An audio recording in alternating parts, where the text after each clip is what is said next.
Actually நான் இந்த production company நான் ஆரம்பிக்கும் போது எனக்கு உள்ளே இருக்கிற ஆசைன்னா எனக்கு ஆக்சுவலி சினிமான்னு அவ்வளோ ஒரு கிரேஸ் ஒரு க்ரீட்.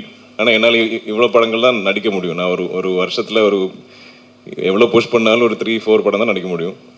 ஆனாலும் எனக்கு இன்னும் நிறையா கதைகள் சொல்லணும்னு ஆசை. ஸோ எப்போவுமே எங்கள் பேனரில் எங்கள் கம்பெனியில் நான் இல்லாத படங்கள் கூட ப்ரொடியூஸ் பண்ணணும்னு எனக்கு ரொம்ப ஆசை. அப்படி நாங்கள் பண்ணியிருக்கோம்.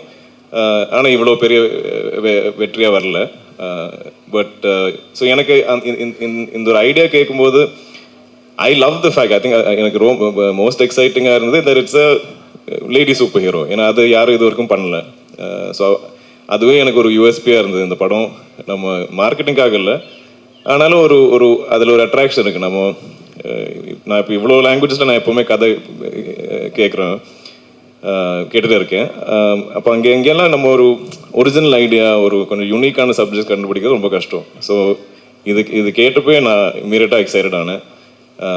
அது மட்டும் இல்லாமல் இதில் இவ்வளோ பொட்டென்ஷியல் இருக்குது. ஏன்னா நம்மளோட ஃபோக்லோரில் இவ்வளோ கேரக்டர்ஸ் இருக்குது. இதெல்லாம் எங்கள் ஊரில் ஆல்மோஸ்ட் லைக் முத்தശ്ശി கதைகள், கிராண்ட் மதர்ஸ் நம்மக்கிட்ட சொல்கிற மாதிரி கதைகள் எல்லாருக்குமே தெரியும். அப்போ அவங்கள வச்சுட்டு இப்படி ஒரு சூப்பர் ஹீரோஸ் ஆகினா இது ரொம்ப எனக்கு ஆல்மோஸ்ட் இது ஏன் யாரும் இது வரைக்கும் யோசிக்கல, ரொம்ப ஆப்வியஸாக இருக்குது அப்படி கூட தோணுச்சு. ஸோ எனக்கு அந்த ஒரு நம்பிக்கை இருந்தது.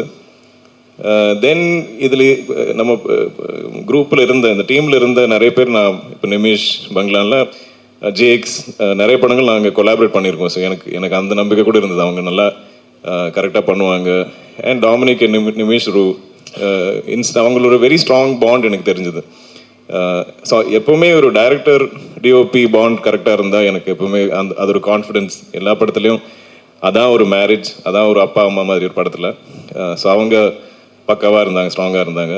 தென் we had to find Chandra and Kalyani just felt like most obvious choice. அதில் நாங்கள் எக்ஸ்பெக்ட் பண்ணதை விட ஐ திங்க் எங்கேயோ தாண்டிட்டாங்க கல்யாணிஸ் பெர்ஃபார்மன்ஸ் அண்ட் எஃபர்ட். இந்த கதை கேட்டு ஐ திங்க் ஓகே சொல்லி நெக்ஸ்ட் டே அவங்களே ட்ரைனிங் ஆரம்பிச்சாங்க. நாங்கள் புஷ் பண்ண ஒரு 7 months லேட்டு தான் ஷூட் போனது. அந்த டைமில் ஐ திங்க் ஏதோ ஒரு much later I think maybe a boxing coach something we found. இல்லைன்னா அவங்களே இன்ட்ரெஸ்ட் எடுத்து அவங்களே ட்ரெயின் பண்ண ஒரு ஆர்டிஸ்ட். அவ்வளோ டெடிக்கேட்டடாக actual real life lady super hero is Kalyani. எங்கேயோ போனேன், sorry. Happy Onam to everyone. To the Dulquer. Actually, இந்த கதையா ஒன் லைனாக கேட்கும் போது வேம்பயர் டைரிஸ் ஞாபகம் வந்திருக்கும், ட்விலைட் ஞாபகம் வந்திருக்கும். ஸோ அதை தாண்டி